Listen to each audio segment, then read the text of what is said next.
So Jon Jones responded to Dana White's comments about the fight between Jon Jones and Tom Aspinall basically falling through, and Jon Jones agreeing to fight Tom Aspinall at some point. Jon agreed to fight Tom, yes. But he hasn't signed a contract or anything. Right. We also got Tom Aspinall coming out hinting at some big things, coming up. Is it a fight with Jon Jones? Probably not. I'm going to tell you guys what I think it might be. I'm Jack Walter from Jack MMA, and we have been covering this Dana White versus Jon Jones versus Tom Aspinall saga that's been going on for the past few months. And I seriously suggest you guys check out my video yesterday where we reacted to what Dana White had to say at the post-fight press conference, breaking down if he was being honest or not. But this is the face of a man who has come to terms, because Tom Aspinall is talking about what he has heard behind the scenes and basically doubles down on what Jon Jones is saying and saying Jon is retired. He's basically going the opposite of what the UFC is saying. The UFC is saying, no, this fight is alive. Tom Aspinall is coming out saying no. Let's look at what Tom Aspinall had to say, because this is interesting and this will tell you a lot. And before we get into it, guys, please hit the subscribe button, because we are just a few subscribers away from 15,000. I mean, I'd really appreciate it, guys. This is a big goal. All right, just to give you guys some context, this was before Dana White's comments. This was before UFC 316. And this is what Tom had to say about Jon Jones's Twitter crash out last week, where basically he said he wasn't going to fight Tom, saying that he told the UFC what his plans were and that they were ignoring it. How much can you tell us about the latest update, or is So it he's stuff you being can't asked get into? here. Oh, well,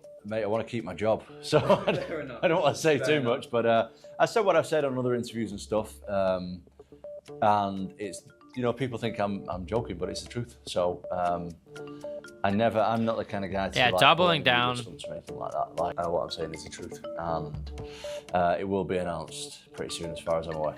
Wow. So Tom Aspinall basically saying the complete opposite of what Dana White will soon say a couple days from this, which is that the fight he thinks is still going to happen, and Jon Jones agreed. This is Tom Aspinall saying he's heard something else. Now, who's told him this, right? I mean, this is probably maybe Hunter, and if so, someone actually told Tom Aspinall this. Why wasn't Dana White in the loop? Which is just showing more and more that I think Dana White was lying. Like, how does he not know what Jon Jones was saying on Twitter about the UFC, about this fight? And Tom says it's going to be announced soon, and basically keeps saying that there's going to be plans. And we've heard this basically since the day he's won the interim title. There's been just teases of, oh, stay tuned, big things are happening. So it's hard to believe. However, I think we are now looking at, the plan B. I think now the UFC are finally maybe entertaining what a plan B would look like. Would it look like Tom Aspinall versus Cyril Gane? The UFC don't have to make a decision about this anytime soon, and I don't think they're going to want to. I think they're going to want to wait out Jon, just basically try everything they can to make this fight. But Tom wants to be active. I'm sure Tom wants to fight earlier than MSG. Right now, the next open pay-per-view that is not a main event is in October. So the earliest Tom could fight right now is October. But we're going to talk about later if Tom Aspinall could actually wind up fighting earlier. They also had this interaction on Twitter. So, Jon, I remember he tweeted this. He said, shit, I'm 37 years old. Now my body hurts everywhere. Funny how Tommy Boy talks zero shit to the studs of his generation and barely even mentions their names. To which Tom Aspinall replies, I want the undisputed title. I think Jon's forgot he's got that, which obviously is exactly why, Tom's talking about Jon. Like, I don't understand this. Like, this isn't like, Jon is just retired off and, Tom is picking up a fight with an older man. This is supposed to be, in theory, the best heavyweight in the world. This is what that title is supposed to represent. So, in theory, Jon Jones should be the best heavyweight in the world. Therefore, he should be ready to defend his title. And if he is saying, look, I don't want to fight Tom Aspinall, then, then fine. Don't be a champion and you can pick and choose your fight. And here we see, once again, Troll Jones here, because he says, new nickname, the Belt Bandit, and he uploads this video, guys. Let's actually take a look. Let's back this up. This is to his Instagram story, and obviously carrying a bunch of, belts, obviously a heavyweight belt, I assume a bunch of light heavyweight belts in there, putting it in his car, and I guess just kind of flexing on the haters, saying, look, this is what I've won in my life. You guys have achieved nothing. This is all the same stuff. We get it, Jon. And none of that changes the fact that you're ducking Tom. So, I mean, I don't know what any of this really achieves. After, Dana White did his little post-fight interview or post-fight press conference, right, he immediately tweets this out. He says 200,000 out of 8 million or 8 billion or something like that. 8 billion is the world population and 200K. A lot of people might be confused. Why is he tweeting this? Well, this is referring to the petition, right? The petition almost has 200K signs. I don't think that it's at 200K, but it's probably really close. So he's basically saying, like, look, there's 8 billion people in this world and only 200K signed it. And this is referring to the fact because Dana White said, oh, only 200,000 people signed the petition while there's 400 million UFC fans. How many fans are there worldwide now? Like, what's the number?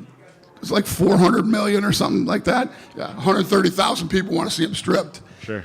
Yeah. Not enough. Which is just the dumbest argument I think I've ever heard. By that logic, why would we do any petition? Like, what the hell? Obviously, there's 8 billion people on this earth. You know, we're not going to get 4 billion people to sign a petition. That just doesn't make sense. And that was basically it. You know, he shouts out Marab for, I guess, his win. And we also see that he says, I'm feeling amazing, waking up in Albuquerque for the first time in a long time. It feels nice. It's good to be home, which is what Dana White said, actually, too. He said, you know, Jon Jones is home. We're going to be home. We'll work something out over this week. So hopefully this is, you know, Jon maybe hinting, saying, hey, hint, bring me some more money. I mean, I've seen some people say maybe that Jon is just really trying to get a lot of money. I mean, I don't know at this point. I don't think that that's it. And this, guys, is the smoking gun. We saw Tom Aspinall officially respond to what Dana White said yesterday, guys. As you guys know, I made the video yesterday talking about it. So let's see what Tom Aspinall had to say, because, yeah, it's going to add a lot of context to the whole Jon Jones situation, what's going to happen next, and if he's going to fight someone else. And I think he gives off some big details here. And there you go, mate. Dana White saying Tom Aspinall is his man.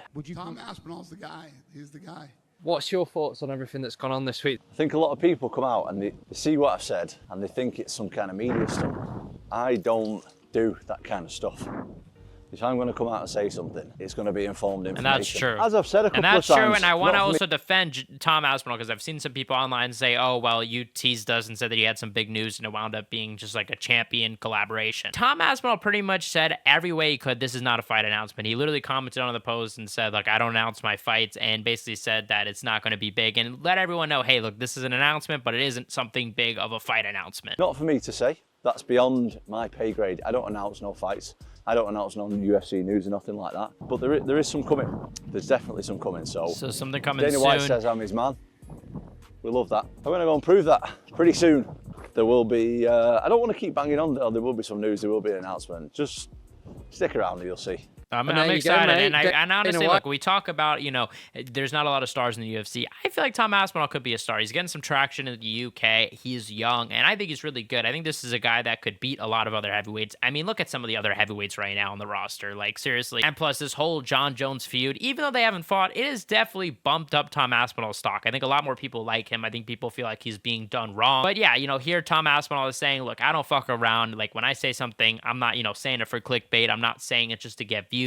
I'm saying it because I know something's up. And he's basically, you know, doubling down, saying Jon is retired. That even though Dana is saying this, he thinks that Jon is retired. And he says, look, that there's something big coming up. Now, I do wonder, guys, is it possible, right? And this is what I've been talking about. If for that Hamza Chimaev Dricus du Plessis pay-per-view, do we see a co-main event of Tom Aspinall and Ciryl Gane, or Tom Aspinall against another heavyweight that's maybe not as known? Or are they planning something big? I mean, we talked about Francis Ngannou. I mean, we saw Dana White's reaction. It doesn't seem like he's open to that. But as I've said, if we're not going to get the Jon Jones Tom Aspinall fight, I don't think Tom Aspinall Francis Ngannou is a bad second. I think it would just be so shocking, just like, what the hell? Like, I think it would break the internet. And it would be like, you know, look, like, we're not going to get the Jon Jones fight, but Francis is back. We got some life in the heavyweight division. And I think they're probably going to go with Ciryl Gane. I mean, it makes sense. Even though Ciryl Gane's last fight, it was a robbery. I don't think he should have won, and most people don't think that he looked good. I think him and Ciryl Gane, they're both big names. They're probably the biggest names in the heavyweight division right now outside of Jon Jones. And I think if they could get that fight, I think that can main event a pay-per-view. I could see it main eventing the October 4th pay-per-view, or maybe they're just going to wait for MSG. I don't know. We'll see, guys. Let me know what you guys think in the comment section below. Check out my last video where I reacted to what Dana White had to say at the post-fight press conference. You guys, the best fan base MMA. Hit the subscribe on that, comment, and share, and I'll see you guys in the next one.